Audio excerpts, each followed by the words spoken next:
Price the Lord. ఫిబ్రవరి 14వ తేదీ 2024. ఈరోజు దేవుని వాక్యం. ఆయన గాయపరిచి గాయమును కట్టును, ఆయన గాయము చేయును, ఆయన చేతులే స్వస్థపరచును. యోబు గ్రంథం 5వ అధ్యాయం 18వ వచనం. ప్రియమైన సహోదరి సహోదరులారా, మనం జీవితంలో కొన్ని సమస్యలు, బాధలు ఎందుకు అనుభవిస్తున్నామో కూడా తెలియని పరిస్థితి. అలాంటి సమయంలో మన యొక్క విశ్వాసము, భక్తి ఎంత స్థాయిలో ఉందో దేవుడు పరీక్షిస్తాడు.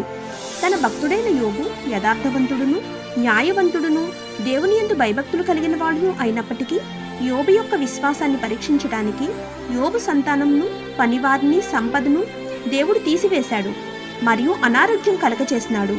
అయినప్పటికీ యోబు యెహోవా ఇచ్చెను, యెహోవా తీసుకుని పోయిను అని దేవుని మీద విశ్వాసం ఉంచాడు. అప్పుడు యోబు యొక్క విశ్వాసాన్ని చూసిన దేవుడు రెండంతల ఆశీర్వాదాన్ని అతనికి ఇచ్చెను.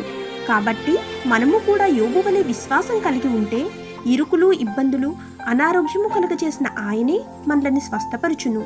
ఆమేన్. God bless you.